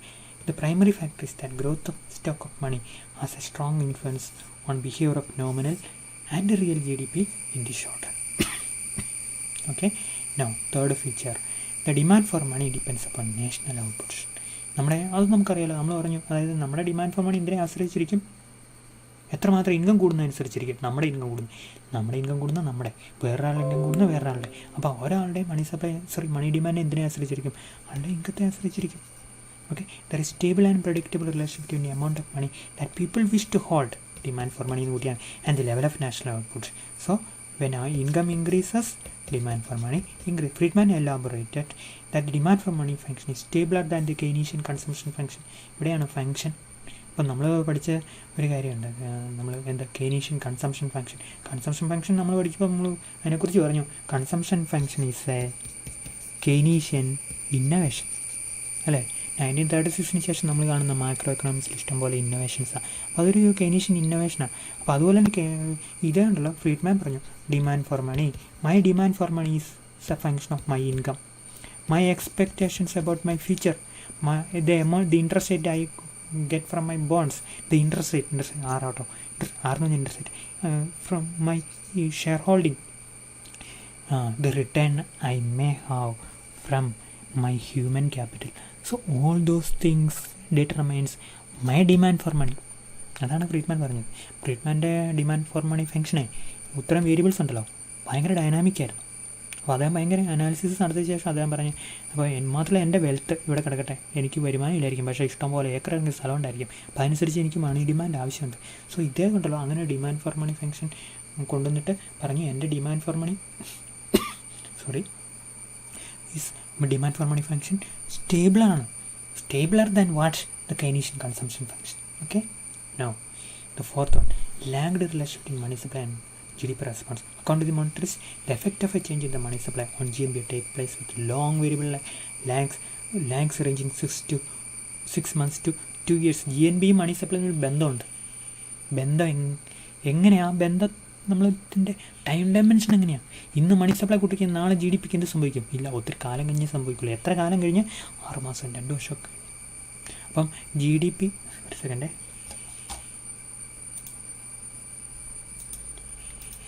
അപ്പം GDP കൂടുന്നതിനനുസരിച്ച് money supply കൂടി അതിൻ്റെ effect വരാൻ ഇത്രയൊക്കെ പിടിക്കുന്ന അദ്ദേഹം പറയും. Policy makers should consider this lag well responding with monetary policy instruments. Policy instrument ഉപയോഗിക്കുമ്പോൾ ഈ ലാഗ് മോണിറ്ററി പോളിസിയുടെ ആൾക്കാർ സെൻട്രൽ ബാങ്ക് മനസ്സിലാക്കണം എന്നാണ് പറയുന്നത്. Then monetary policy is effective than physical policy. According to the monetarists, emphasis should be shifted from the various Keynesian components like C+I+D to demand for money. മനസ്സിലായല്ലോ. അല്ല നമ്മൾ y = c + i + g എന്ന് പറഞ്ഞ Keynesian tool അല്ല വേണ്ടത്. നമ്മളെന്താ പറയുക, demand for money is a function of my permanent income, my expectation about the future, അങ്ങനെ ഉണ്ടെന്ന് വിചാരിക്കാം കേട്ടോ. Then my human capital, my wealth, my bond holding, then my equity holding, etcetera. So അതിനെയൊക്കെ ആശ്രയിച്ച് അതിരിക്കുന്നത് ഡിമാൻഡ് ഫോർ മണി ഇരിക്കുന്നത്. നമ്മൾ എവിടം വരെ ആയിരുന്നു നോക്കിക്കോട്ടെ. സോ അങ്ങനെയുള്ള ഡിമാൻഡ് ഫോർ മണിയാണ് ഇക്കോണമിയിൽ പ്രധാനപ്പെട്ടത്. ഇക്കോണമിയിലെ പോളിസി ടൂൾ പ്രധാനപ്പെട്ട C + I + G അല്ല. It is accommodate with sufficient changes in money supply. എന്തെങ്കിലും ഫിസിക്കൽ പോളിസി ഉണ്ടെങ്കിൽ പോലും ഫിസിക്കൽ പോളിസി ഗവൺമെൻറ് എക്സ്പെൻഡിച്ചർ കൂട്ടി കഴിഞ്ഞാൽ തന്നെ അതിൻ്റെ കൂടെ എന്തും കൂടെ കൂട്ടണം, മണി സപ്ലൈയും കൂടെ കൂട്ടണം. എന്താണ് ഒരു ചേഞ്ച്, മണി സപ്ലൈയും ചേഞ്ച് ചെയ്യണം. For any macro economic goal including stabilization monetary policies superior to fiscal policy. ഇത് ഞാൻ നിങ്ങളോട് അധികം പറഞ്ഞില്ലല്ലോ, പക്ഷേ നിങ്ങൾ ഓർത്തിരിക്കേണ്ട ഒരു കാര്യമാണ്. നമ്മൾ മോണിറ്ററിസം എന്ന് പറഞ്ഞു കഴിഞ്ഞാൽ it is counter revolution. Physical policy തെറ്റാണ്, മോണിറ്ററി പോളിസി മാത്രമേ ശരിയെന്ന് പറയുന്ന ആൾക്കാരാണ്. അപ്പോൾ ആ ഒരു പോയിന്റ് നമ്മൾ അധികം ഡിസ്കസ് ചെയ്തിട്ടില്ല. പക്ഷേ this is the most important feature of monetarism. This is that physical policy is ineffective. What matters is money or monetary policy. No, higher money supply is counterproductive. കൂടുതൽ money supply ചള്ളാണ്. According to Monetarism, money supply growth should be in tandem with the GDP growth. 2 into expected economic growth plus 4%. കൂടുതൽ money supply അല്ല. High growth of money supply in excess of the growth of real output cannot be offset by other adjustment including short-term adjustment output.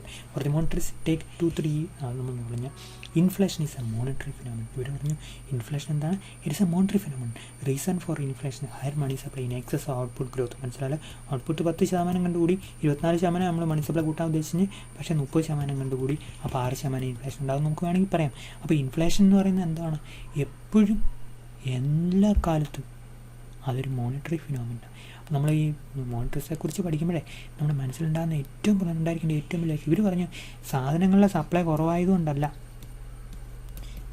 Inflation ഉണ്ടായി. നമുക്കൊക്കെ പറയുമല്ലോ സാധനത്തിൻ്റെ ഉള്ളിയുടെ supply കുറഞ്ഞു, അതിൻ്റെ supply ഇതിന് പോകും, എന്താണ് ഉരുളക്കിഴങ്ങിൻ്റെ സപ്ലൈ കുറഞ്ഞു, അപ്പോൾ ഈ ഉരുളക്കിഴങ്ങിൻ്റെ വില കൂടി. അങ്ങനെ ഇവർ പറയുന്നത് അങ്ങനെയല്ല, മണി കൂടുതൽ ആൾക്കാരിലുണ്ട്, അതുകൊണ്ടാണ് മണി എന്ത് കൂടിയത്, പണപ്പെരുപ്പം കൂടിയത്. അപ്പോൾ ഇവർക്ക് ഒരു കാഴ്ചപ്പാടേ ഉള്ളൂ, inflation is always and everywhere a monetary phenomenon. In the long run price level is correlated to money supply. Okay, price level എന്തിനനുസരിച്ചിരിക്കും, മണി സപ്ലൈ ആശ്രയിച്ചിരിക്കും. Then 8th point, there is no relevance of Phillips curve in the long run. അപ്പം നമ്മൾ Philips car എന്നൊരു കാറുണ്ട് കേട്ടോ, ഞാൻ നിങ്ങളോട് കാര്യമായിട്ട് ഇപ്പം പറഞ്ഞില്ല. This is called inflation, this is inflation, this is unemployment. This is a basic Phillips curve, which is says that when you are having high level of inflation, you can have low level of unemployment. Both inflation and unemployment are bad, but you can select one bad for the other. But when you are having what we can say low level of inflation, you have to accommodate with high level of unemployment. ഇത് നമ്മൾ Philips കർവിൽ പിന്നെ പഠിക്കാൻ പോകുന്നത്, ഇപ്പോൾ പറയുന്നില്ല. എന്തുകൊണ്ടാണ് ഇങ്ങനെ സംഭവിക്കുന്നതെന്ന് നമ്മൾ പിന്നീട് കാണും. So Phillips curve was a major policy suggestion. Okay, you increase inflation. അപ്പോൾ ഇൻഫ്ലേഷൻ കൂട്ടുക, അപ്പോൾ സാധനങ്ങളുടെ വില കൂടുക അല്ലേ. Price of X goes up, price of Y goes up, and producers find that they are getting higher price. So they will increase production, they will increase investment, the employment goes up, or as a result unemployment comes down. This is a logic behind this downward sloping relationship between inflation and unemployment. ഇതാണ് എൻ്റെ logic. അപ്പോൾ ആ ലോജിക്കിൽ നിന്ന് നമ്മളിങ്ങനെ ആലോചിച്ച് നോക്കുകയാണെങ്കിൽ ഇതാണ് Philips car shows A menu between inflation and unemployment. ഇവർ പറയണം ലോങ് റണ്ണിൽ അങ്ങനെ പറ്റിയല്ല, ലോങ് റണ്ണിൽ മണി സപ്ലൈ കൂടിക്കഴിഞ്ഞാൽ ഇൻഫ്ലേഷനേ വരുള്ളൂ, അൺഎംപ്ലോയ്മെൻറ്റ് ഒരിക്കലും കുറയല, ഒരു അൺഎംപ്ലോയ്മെൻറ്റ് എപ്പോഴും ഒരു എത്ര രണ്ട് മണി സപ്ലൈ ഇൻഫ്ലേഷൻ കൂട്ടിയെന്ന് പറഞ്ഞാലും അൺഎംപ്ലോയ്മെൻറ്റ് ഒരു 5% എല്ലാം എപ്പോഴും കാണും. അപ്പോൾ ഇതിനെ ഇവർ ലോങ് റൺ അൺഎംപ്ലോയ്മെൻറ്റ് എന്നൊക്കെയാണ് വിളിച്ചത്, നമ്മൾ പിന്നീട് കാണും. So the Philips car hypothesis involved in the long run. 13 പോയിൻ്റേ ഉള്ളൂ. നമ്മളിപ്പം കുറച്ച് സമയം കൂടുതലായി, നിങ്ങളൊന്ന് ക്ഷമയോടെ കാത്തിരിക്കണം. ഇത് കംപ്ലീറ്റ് ചെയ്തിട്ട് നമുക്ക് ബ്രേക്ക് തരാം. Okay, no monetary growth and its effects on interest rate. അപ്പോൾ ഇവർ പറഞ്ഞല്ലോ മണി സപ്ലൈ കൂട്ടിക്കഴിഞ്ഞാൽ ഇൻട്രസ്റ്റ് റേറ്റിന് എന്ത് സംഭവിക്കും. അപ്പോൾ അങ്ങനെ മണി സപ്ലൈ കൂട്ടിക്കഴിഞ്ഞാൽ ഇൻട്രസ്റ്റ് റേറ്റ് എഫക്റ്റ് തീർച്ചയായിട്ടും ഉണ്ടാവില്ല. എന്താണ്, എങ്ങനെയാണ് വർക്ക് ചെയ്യുന്നത് അവിടെ പറയുന്നത്. Rapid money expansion produce 2 effects on the rate of interest. Rate of ഇൻട്രസ്റ്റിൽ മണി സപ്ലൈ പെട്ടെന്ന് കൂട്ടിയാൽ 2 എഫക്റ്റ് ഉണ്ടാക്കും. ഒന്ന് ലിക്വിഡിറ്റി എഫക്റ്റ് എന്ന് പറഞ്ഞാൽ ഇഷ്ടംപോലെ പണം ആൾക്കാരുടെ ഇതായി അല്ലെങ്കിൽ സിസ്റ്റത്തിലായി, അപ്പോൾ സ്വാഭാവികമായിട്ട് റേറ്റ് ഓഫ് ഇൻട്രസ്റ്റ് വരും, which lowers nominal rate of interest initially. Secondly there is price expectation effect, price കൂടും എന്ന് പ്രതി. ഇപ്പം സ്വാഭാവികമായിട്ട് മണി സപ്ലൈ കൂടിയില്ല. കൂടുമ്പോൾ എന്ത് സംഭവിക്കും? പ്രൈസ് ലെവൽ കൂടും എന്ന് നമുക്കറിയാം അല്ലേ? പ്രൈസ് ലെവൽ കൂടുമ്പോണ്ടല്ലോ നമ്മൾ ബാങ്കിൽ പ്രൈസ് ലെവൽ 20% കൂടി, ബാങ്കിൽ 10% പലിശ ഉണ്ടെങ്കിൽ നമ്മൾ സമ്മതിക്കുമോ? ഇല്ല. നമ്മൾ പറയും നമുക്ക് കൂടുതൽ പലിശ വേണമെന്ന് പറയും. അപ്പോൾ സെൻട്രൽ ബാങ്കിൽ നമുക്ക് പലിശ കൂട്ടും, 10% 20% കൂട്ടും. അപ്പോൾ ലോങ് റണ്ണിൽ ഇൻട്രസ്റ്റ് റേറ്റും കൂട്ടും. അപ്പോൾ 2 എഫക്റ്റാണ്. ഒന്ന്, ലിക്വിഡിറ്റി കാരണം ഇൻട്രസ്റ്റ് റേറ്റ് ആദ്യം കുറയും, പക്ഷേ പ്രൈസ് ലെവൽ കൂടുന്നുണ്ട്, മണി സപ്ലൈ കൂടി പ്രൈസ് ലെവൽ കൂടുന്നുണ്ട്, ആൾക്കാർ പറയും ഞങ്ങൾക്ക് കൂടുതൽ ഇൻട്രസ്റ്റ് റേറ്റ് വേണമെന്ന് പറയും. അല്ലെങ്കിൽ സിസ്റ്റത്തിൽ RBI ഇൻട്രസ്റ്റ് റേറ്റ് കൂട്ടിക്കൊടുക്കും, അപ്പോൾ അൾട്ടിമേറ്റ്ലി ഇൻട്രസ്റ്റ് റേറ്റ് കൂടും. So causing nominal interest rate to rise eventually. Rapid growth of money supply also cause high nominal interest rate on account of Fisher effect. ഇത് തന്നെയാണ് Fisher effect പറയുന്നത്. അത് Fisher effect പറയുന്നത് money supply കൂട്ടിക്കഴിഞ്ഞാൽ inflation കൂടുന്നതുകൊണ്ട് interest rate കൂടും എന്നാണ് Fisher effect പറയുന്നത്. Okay, now we are coming to 10th point. The economic fluctuations are caused by fiscal policy responses. Physical policy തുറന്ന് ഇവരെ ആക്രമിക്കുക. നമ്മൾ പറയാമല്ലോ, monetarism was a counter revolution against physical policy. And in what respect fiscal policy is not good? According to the monetarists, the major cause of economic fluctuation is inappropriate and untimely fiscal. വേണ്ടാത്ത സമയത്ത് ചിലവഴിക്കും, വേണ്ടാത്ത ഏരിയകളിൽ പൈസ ചിലവഴിക്കും, അങ്ങനെ ആർക്കും ഒരു ഗുണമില്ലാതെ വരും. ഏറ്റവും സാധനം കടം മാത്രം കാണും, ജനങ്ങളുടെ നടുവോടിയും കടം തിരിച്ചടച്ച് ഗവൺമെൻറ്റിന് വേണ്ടിയിട്ട്.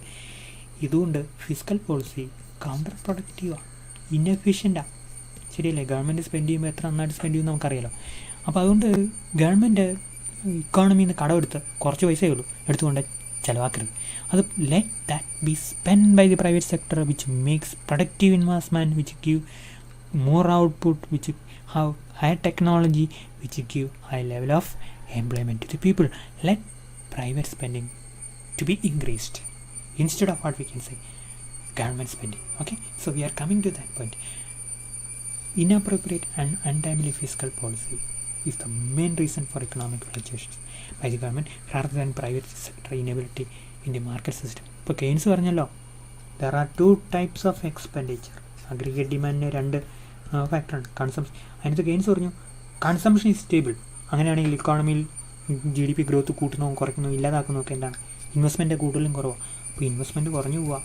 ഇൻവെസ്റ്റ്മെൻറ്റ് കുറയാൻ 2 കാരണമുണ്ട്. ഒന്ന് റേറ്റ് ഓഫ് ഇൻട്രസ്റ്റ്. അപ്പോൾ അദ്ദേഹം പറഞ്ഞു റേറ്റ് ഓഫ് ഇൻട്രസ്റ്റ് ഇങ്ങനെ കുറയ്ക്കാൻ പറ്റുന്നില്ല, കാരണം ലിക്വിഡിറ്റി ട്രാപ്പ് നിൽക്കുക. രണ്ടാമത്തെ കാരണം മാർജിനൽ എഫിഷ്യൻസി ഓഫ് ക്യാപിറ്റലിനൊക്കെ പ്രൊഡക്ടിവിറ്റി ഇല്ല. അതിൻ്റെ കാരണം ആൾക്കാർക്ക് പ്രതീക്ഷയില്ല, ആൾക്കാരുടെ പ്രതീക്ഷ മോശമാണ്. ഇൻവെസ്റ്റ് കഴിഞ്ഞാൽ റിട്ടേൺ ഇല്ലെന്ന് പ്രതീക്ഷിച്ച് അവർ ഇൻവെസ്റ്റ് ചെയ്യായിരിക്കും, അപ്പോൾ ആയി പറയും. ഓക്കെ, അപ്പോൾ അങ്ങനെ ഇക്കോണമി താഴോട്ട് പോകും എന്നാണ് ആര് പറയുന്നത്? കെയ്നീഷ്യൻസ് പറയുന്നത്. ഇദ്ദേഹം പറയുന്നത് അങ്ങനെ മോണിറ്ററിസ്റ്റ് അങ്ങനെയല്ല പറയുന്നത്. ഈ പ്രൈവറ്റ് സെക്ടർ കുറയ്ക്കുന്നത് കൊണ്ടല്ല. എന്ത് സംഭവിക്കുന്നു? ഗവൺമെൻറ് ഇക്കോണമിയിൽ നിന്ന് ഭയങ്കരമായിട്ട് പൈസ എടുത്ത് സ്പെൻഡ് ചെയ്യുന്നതുകൊണ്ടാണ്, ഗവൺമെൻറ് സ്പെൻഡിങ് കൂടുന്നതുകൊണ്ടാണ്, അൺപ്രൊഡക്റ്റീവ് കൂടുന്നതുകൊണ്ടാണ് എന്ത് സമയം ഇക്കണോമിക് ഫ്ലക്ച്വേഷൻ ഉണ്ടാകുന്നത്. They argue that private sector is essentially stable whereas government sponsor unstable. Government കൂടുതൽ ഇന്ന് സ്പെൻഡ് ചെയ്ത് നാളെ വിട്ട് സ്പെൻഡ് ചെയ്യാൻ. Similarly economic fluctuation can also be attributed to fluctuating and erratic money supply. വേറെ അടുത്ത ഘടകം മണി സപ്ലൈ കൂട്ടുക. ഇന്ന് 10% കൊണ്ട് ഈ വർഷം 10% കൂടി, അടുത്ത വർഷം 25% കൂടി, അതിൻ്റെ അടുത്ത് 7% കൂട്ടി.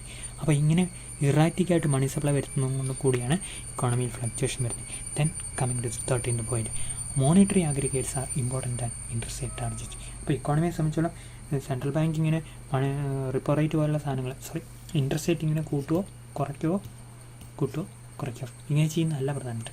മറിച്ച് നമ്മൾ മണി സപ്ലൈ നമ്മൾ ടാർജറ്റ് ചെയ്യണം. മണി സപ്ലൈ എന്ന് പറഞ്ഞാൽ എന്താണ്? റിസർവ് മണി. സെൻട്രൽ ബാങ്ക് പ്രിൻ്റ് ചെയ്യുന്ന റിസർവ് മണി, പ്രിൻറ്റഡ് കറൻസി. ദെൻ അത് കൂടുമ്പോൾ എന്ത് ചെയ്യും? ലിക്വിഡിറ്റിയിൽ മാറ്റങ്ങൾ വരും. ശരിയല്ലേ? ഇക്കോണമി ഇഷ്ടംപോലെ പൈസ കാണും മണി സപ്ലൈ കൂടുമ്പോൾ. Then account the monetarists the monetary aggregates. ഇങ്ങനെ ഒരു വാക്കുണ്ട് കേട്ടോ, monetary aggregates. Reserve money, narrow money, broad money എന്നൊക്കെ പറഞ്ഞാൽ നിങ്ങൾ പഠിച്ചിട്ട് കാണില്ല, എവിടെയെങ്കിലും ചിലപ്പോൾ കേട്ട് കാണാം. മാത്തമാറ്റിക്സ് പഠിക്കുന്ന കുട്ടികൾ ഇതൊന്നും കേട്ടിട്ട് കാണില്ല. പക്ഷേ ഒന്നും അത്ര വലിയ പ്രധാനപ്പെട്ട ബുദ്ധിമുട്ടുള്ള സംഭവമൊന്നുമല്ല. റിസർവ് മണി പ്രിൻ്റ് ചെയ്ത കറൻസിയാണ്. അത് ബാങ്ക് കൊണ്ട് ഡെപ്പോസിറ്റ് തിരിച്ച് കൂടുതൽ ലോൺ കൊടുക്കുമ്പോൾ ഇല്ലാത്തടത്തുനിന്നും കൂടെ മൾട്ടിപ്ലൈ ചെയ്യും. റിസർവ് മണിയുടെ എമൗണ്ട് കൂടുതൽ ആൾക്കാർക്ക് ലോൺ ചെല്ലും, അപ്പോൾ അത് കൂടുതൽ മണി സപ്ലൈ ആയിട്ട് വരും.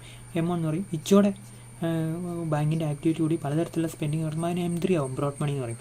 അപ്പോൾ റിസർവ് മണിന് ശരിക്കും പറയുകയാണെങ്കിൽ നമ്മൾ പ്രിൻറ്റഡ് മണി കൂടുതലുള്ള റിസർവ് മണിയിലാണ്. അതിൻ്റെ പല മൾട്ടിപ്പിൾ ആയിട്ട് മണി സപ്ലൈ കൂടുന്നതിനെയാണ് M1 M3 പറയുന്നത്. Okay, so these are called monetary agreements.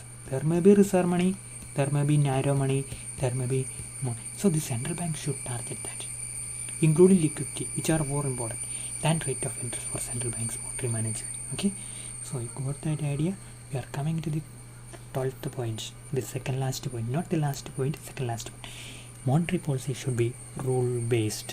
എന്താണ് റൂൾ? എല്ലാത്തിനും ഒരു നിയമം ഉണ്ടായിരിക്കും. നമ്മൾ എന്തെല്ലാം കാര്യങ്ങൾ നമ്മുടെ തന്നെ തിങ്കിങ്ങിൽ നമ്മൾ പറയും, ഓരോ കാര്യങ്ങൾ സംഭവിക്കുന്നതായിട്ട് നമ്മളിങ്ങനെ പറയും അല്ലേ, അത് അങ്ങനെയാണ്, ഇത് ഇങ്ങനെയാണെന്നൊക്കെ നമ്മുടെയൊക്കെ ഒരു വിഷ്ഫുൾ തിങ്കിങ് എന്നൊക്കെ നമ്മൾ പറയാം അല്ലേ, വിഷ്ഫുൾ തിങ്കിങ്. അതിനൊക്കെ വെച്ച് നമ്മളിങ്ങനെ പറയും. അപ്പോൾ അങ്ങനെ സെൻട്രൽ ബാങ്ക് ഇങ്ങനെ ഇഷ്ടമുള്ള പോലെ 10% കൊണ്ട് മണി സപ്ലൈ കൂട്ടാവോ, 8% കൊണ്ട് 25% മണി അല്ല. മണി സപ്ലൈ കൂട്ടുന്നതിന് ഒരു റൂളുണ്ട്, ഒരു നിയമമുണ്ട്. എല്ലാ മോണിറ്ററി പോളിസി ഇൻസ്ട്രുമെൻറ്റും സെൻട്രൽ ബാങ്ക് ഉപയോഗിക്കുമ്പം അത് റൂൾ ബേസ്ഡ് ആയിരിക്കും, അല്ലാതെ തോന്നുന്ന പോലെ ആകാൻ പാടില്ല. മനസ്സിലായാലോ? അപ്പോൾ നമ്മൾ പറയല്ലേ ഒരു കൊട്ടത്താപ്പിന് എന്ന് പറയല്ലേ, അങ്ങനെയല്ല, ഒരു ഏകദേശ കണക്കിനല്ല central bank monetary policy instrument ഉപയോഗിക്കേണ്ടത്, മറിച്ച് അതിലൊരു നിയമം വേണം. അപ്പോൾ അങ്ങനെ വരുമ്പോൾ നമ്മൾ ഇച്ചിരി ശ്രദ്ധിക്കും. So rule based monetary policy, അതായത് ഡിസ്ക്രിഷണറി മോണിറ്ററി പോളിസി സെൻട്രൽ ബാങ്കിന് ഇഷ്ടമുള്ളതല്ല ചെയ്തത്. Discretionary monetary policy aimed for fine tuning, ഇച്ചിരി ശരിയാക്കാനുണ്ട്, ഒരു ഇച്ചോടെ ശരിയാക്കാണെന്നൊക്കെ പറഞ്ഞ് നമ്മൾ ഇച്ചിരി എത്തിക്കളയുമ്പം പകുതി തന്നെ എത്തിപ്പോവും എന്നൊക്കെ നമ്മൾ കേട്ടിട്ടില്ലേ. എന്ന് പറയുന്ന പോലെ അങ്ങനെ ഇങ്ങനെ ഒരു ഫൈൻ ട്യൂണിങ് ഇച്ചിരി നന്നാക്കാൻ വേണ്ടിയിട്ട്, ഓൾറെഡി സിസ്റ്റം വലിയ കുഴപ്പമില്ല, ഇച്ചിരി നന്നാക്കാൻ വേണ്ടിയിട്ട് എന്തെങ്കിലും തോന്നുന്ന പോലെ എടുത്ത് കഴിഞ്ഞാൽ system കുളമാവും, instabilities. So that is very ineffective. Hence a rule based monetary policy, okay, based on stable money supply should be adopted. മനസ്സിലായല്ലോ? അപ്പോൾ ഒരു സ്റ്റേബിൾ മണി സപ്ലൈയുടെ ബേസിൽ റൂൾ ബേസ്ഡ് ആയിട്ടുള്ള monetary policy central bank follow ചെയ്യണം. വളരെ പ്രധാനപ്പെട്ട എങ്ങനെയായിരിക്കണം മോണിറ്ററി പോളിസി എന്നതിനെക്കുറിച്ചുള്ള ഒരു അപ്രോച്ചാണ് ഇവിടെ. എങ്ങനെയായിരിക്കണം മോണിറ്ററി പോളിസി? അതിനൂർ പറയാണ് സ്റ്റേബിളായിട്ടുള്ള മണി സപ്ലൈ. സ്റ്റേബിൾ എന്ന് പറഞ്ഞാൽ സ്റ്റേബിൾ വിത്ത് വാട്ട്സ്, വിത്ത് GDP ഗ്രോത്ത് അല്ലേ നമ്മൾ കണ്ട. അതിനനുസരിച്ച് സ്റ്റേബിളായിരിക്കണം എന്ന് മാത്രമേ അതിനും ഒരു റൂൾ അവിടെ ഉണ്ടായിരിക്കും. So rule based monetary policy with stable money supply should be adopted. This is the main policy prescription by the monetarism regarding the conduct of monetary policy. Now we are coming to the 13th point, the last feature or proposition of the monetary school, and that is about the crowding out effect. Okay, what is crowding out effect? Higher government expenditure reduces private investment, and that is called crowding out effect. നമ്മൾ പഠിച്ച കഴിഞ്ഞ ക്ലാസ്സുകളിലൊക്കെ crowding out effect വെച്ചാൽ ഇവിടെ നമ്മൾ അതിൻ്റെ element വിടും. Crowding out effect വരാം എങ്ങനെ? ഗവൺമെൻറ് കൂടുതൽ സ്പെൻഡ് ചെയ്യുമ്പോൾ ഹയർ ലെവൽ ഓഫ് ഗവൺമെൻറ് ബോറോയില്ലോ, forced increased government public sector spending. Government അല്ലെങ്കിൽ പബ്ലിക് സെക്ടർ എന്ത് ചെയ്യും?